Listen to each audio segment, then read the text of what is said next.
혹시 선생님의 퇴직연금 수익률 연 2%대에 머물고 있지는 않으신가요?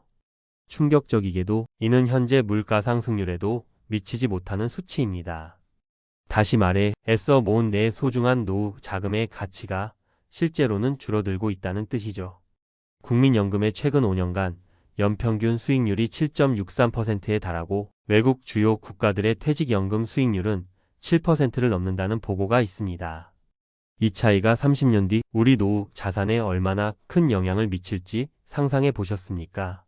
한 경제학과 교수는 월 급여 400만 원인 사람이 30년간 퇴직연금에 가입했을 때 수익률이 2%면 총 수령액이 1억 6천만 원에 그치지만 7%라면 4억 원이 넘어 2배 이상의 차이가 발생한다고 지적합니다. 우리나라 전체 퇴직연금 적립금을 300조 원으로 가정했을 때 수익률 2%와 6%의 차이는 연간 12조 원의 잠재적 손실을 의미한다는 분석도 있습니다. 오늘 우리는 이 심각한 문제를 외면하지 않고 왜 이런 안타까운 현실이 벌어지고 있는지, 그리고 가장 중요하게는 내 퇴직연금을 이대로 괜찮다고 생각해도 될지 어떻게 해야 할지 함께 고민하고 실질적인 답을 찾아보는 시간을 갖겠습니다. 도대체 왜 우리의 퇴직연금은 이렇게 깊은 잠에 빠져 있는 걸까요?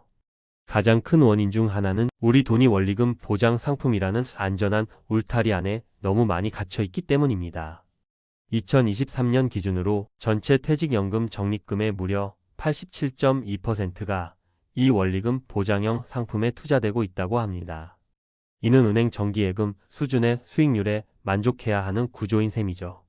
많은 분들이 투자는 잘 몰라서, 원금이라도 지켜야 하니까 무서워서, 혹은 바빠서 신경 쓸 겨를이 없어서 퇴직연금 운용에 소극적이십니다. 한 언론사 보도에 따르면 실제 직장인들 사이에서는 본격적으로 투자하면 그만큼 위험도 따르니 그냥 원금 보장이 가장 낫지 않을까 싶다 는 목소리가 적지 않다고 합니다. 전문가들은 현재 개인이 금융회사 상품을 직접 선택하는 계약형 구조에서는 정보 부족과 무관심으로 인해 이런 원리금 보장 상품 쏠림 현상이 반복될 수밖에 없다고 지적합니다. 2022년에 도입된 디폴트 옵션, 즉 사전지정 운용제도는 이러한 문제를 해결하기 위한 좋은 취지로 시작되었지만 일부에서는 한국형 디폴트 옵션이 근로자가 여전히 직접 상품을 선택해야 하는 방식으로 운영되어 본래 취지를 충분히 살리지 못하고 있다는 아쉬움의 목소리도 나옵니다. 그렇다면 이렇게 방치된 퇴직연금과 관심을 갖고 관리한 퇴직연금은 실제로 얼마나 큰 차이를 만들어낼까요? 두 분의 가상 사례를 통해 살펴보겠습니다. 먼저 55살의 김성실 부장님 이야기입니다. 김 부장님은 20년 넘게 한 직장에서 성실히 일하며 DC형 퇴직연금을 꼬박꼬박 부어왔습니다. 하지만 회사가 알아서 잘 굴려주겠지 라는 막연한 생각과 혹시 모를 원금 손실 걱정에 처음 설정된 원리금 보장 상품에 그대로 두었습니다. 최근 조심스레 확인해본 지난 10년간의 연평균 수익률은 고작 2.1%. 물가 상승률을 생각하면 사실상 마이너스나 다름없었습니다. 비슷한 조건의 직장 동료가 국민연금 평균 수익률 수준인 5%에서 7% 정도로만 운용했어도 은퇴 후 받게 될 총 금액이 수천만 원에서 많게는 억대까지 차이 날 수 있다는 사실을 뒤늦게 깨닫고 깊은 한숨을 내쉬었습니다. 김 부장님의 사례는 퇴직연금이 결코 가만히 두면 저절로 불어나는 요술 항아리가 아니라는 것을 보여줍니다. 무관심은 곧 내 노후 자산에 보이지 않는 손실로 이어질 수 있다는 냉정한 현실을 우리는 직시해야 합니다. 반면 49살의 박현준 차장님은 조금 달랐습니다. 박 차장님은 IRP 계좌와 DC형 퇴직연금을 좀 더 적극적으로 운용하기로 마음먹었습니다. 처음에는 용어도 생소하고 어려웠지만 퇴근 후 시간을 쪼개 관련 서적도 읽고 유튜브 영상도 보며 꾸준히 공부했습니다.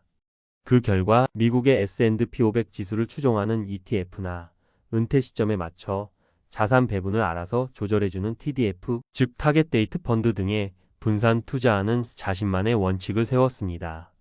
최근 3개월 평균 수익률은 5%를 기록했고 장기적으로는 연평균 7%의 꾸준한 성과를 내고 있습니다. 이대로라면 28년간 직장 생활을 마친 후 원리금 보장형 상품에만 묻어두었을 때보다 1억 2천만 원 이상 더 많은 노후 자금을 손에 쥘 수 있을 것으로 예상됩니다.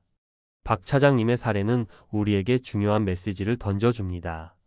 약간의 관심과 학습, 그리고 작은 용기만 있다면 누구든 만족스러운 결과를 만들어낼 수 있다는 것입니다. 나도 할 수 있다. 는 자신감이 무엇보다 중요합니다. 하지만 투자의 세계가 늘 장밋빛인 것만은 아닙니다. 특히 2022년처럼 주식과 채권 시장이 동시에 어려움을 겪을 때는 아무리 전문가라 해도 손실을 피하기 어려울 수 있습니다. 한 투자 관련 블로그를 운영하는 분은 본인의 IRP 계좌에서도 원금 손실을 경험했다고 솔직하게 밝히기도 했고, 또 다른 개인 투자자는 미국 국채 ETF에 투자했다가 마이너스 10%라는 쓰라린 수익률을 기록하기도 했다고 합니다. 그러나 여기서 우리가 기억해야 할 중요한 교훈이 있습니다. 미국의 대표적인 퇴직연금 제도인 401k의 경우 지난 21년간 6차례나 마이너스 수익률을 기록했고, 특히 2008년 글로벌 금융위기 때는 마이너스 25%까지 폭락하기도 했습니다. 하지만 장기적으로는 연평균 7%라는 견조한 수익률을 회복하며 제 역할을 다 해냈습니다. 단기적인 시장의 흔들림에 너무 일희일비하기보다는 긴 호흡으로 장기적인 관점을 유지하는 지혜가 필요합니다. 더욱 안타까운 것은 잘못된 정보나 불완전한 설명으로 인해 피해를 보는 경우입니다. 한 언론 보도에 따르면 은행 직원이 세액 공제가 되는 정기 예적금 같은 상품이라고 설명한 말만 믿고 IRP에 가입했다가 반년 만에 원금의 20% 손실을 보고 금융감독원에 민원을 제기한 사례도 있었습니다. 상품 가입 시에는 반드시 설명을 꼼꼼히 듣고 약관을 확인해야 하며, 원금 보장을 최우선으로 원한다면 운용 지시서에 명확히 예적금으로 지정해야 합니다. 또한 IRP 계좌는 중도 해지의 함정을 특히 조심해야 합니다. 55세 이전에 부득이한 사유 없이 해지할 경우 그동안 받은 세액 공제 혜택을 반납해야 할 뿐만 아니라 16.5%라는 높은 기타 소득세까지 물어야 합니다. 설령 원리금 보장 상품이라 할지라도 만기 전에 해지하면 약정된 이자의 절반도 채 받지 못하는 경우가 허다하다는 점도 명심해야 합니다. 급하다고 함부로 깨면 나만 손해. 라는 것을 잊지 말아야겠습니다. 그렇다면 지금 이 순간 내 소중한 퇴직연금을 위해 우리가 당장 실천할 수 있는 것들은 무엇일까요? 첫 번째 단계는 내 퇴직연금의 현황부터 정확히 파악하는 것입니다. 내가 가입한 제도가 DB형인지 DC형인지 아니면 IRP인지부터 확인해야 합니다. 그리고 현재 어떤 상품에 얼마만큼의 돈이 들어가 있고 최근 1년, 3년, 5년간의 수익률은 과연 얼마인지 가입한 금융기관의 앱이나 홈페이지 또는 고용노동부 퇴직연금 홈페이지를 통해 직접 두 눈으로 확인하는 것이 시작입니다. 두 번째 단계는 인식의 전환입니다. 무위험이 곧 고위험일 수 있다. 는 사실을 받아들이는 것입니다. 원리금 보장 상품은 당장은 안전해 보일지 모르지만 해마다 오르는 물가 상승률을 고려하면 실질적으로는 내 돈의 가치가 계속 깎여 나가는 것일 수 있습니다. 장기적인 관점에서 우리 노후의 가장 큰 위험은 어쩌면 낮은 수익률에 내 돈을 방치하는 것 그 자체일 수 있다는 점을 인지해야 합니다. 세 번째 단계는 최소한의 공부를 하고 내 돈의 운용 지시는 내가 직접 하는 것입니다. ETF가 무엇인지, TDF는 어떤 특징이 있는지, 다양한 투자 상품에 대해 아주 기본적인 지식이라도 쌓는 노력이 필요합니다. 전문가들은 투자 자산에 대한 일정 규모 이상의 배분과 장기적인 자산 운용의 필요성을 강조합니다. 앞서 박현준 차장님 사례에서 보았듯이 작은 관심이 큰 차이를 만듭니다. 디폴트 옵션 제도를 활용하더라도 금융회사가 제시하는 상품들의 특징을 스스로 이해하고 본인의 투자 성향과 은퇴 시점에 맞는 것을 직접 선택하는 주체적인 자세가 중요합니다.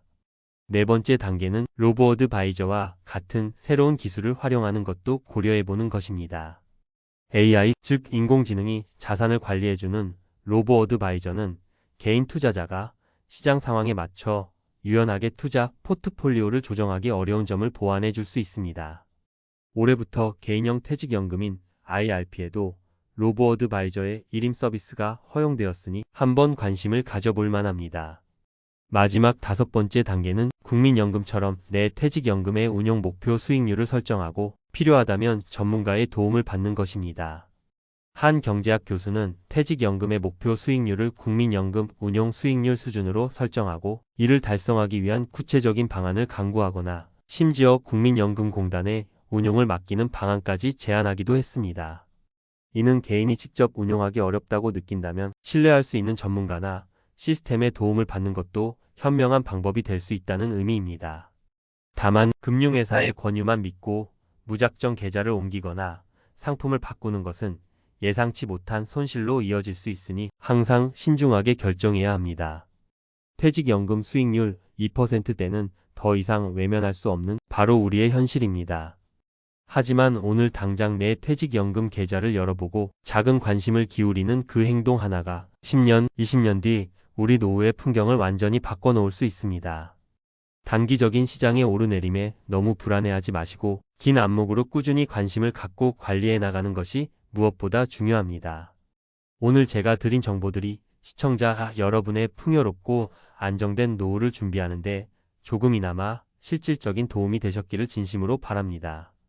오늘 내용이 유익하셨다면 구독과 좋아요, 그리고 알림 설정도 부탁드립니다.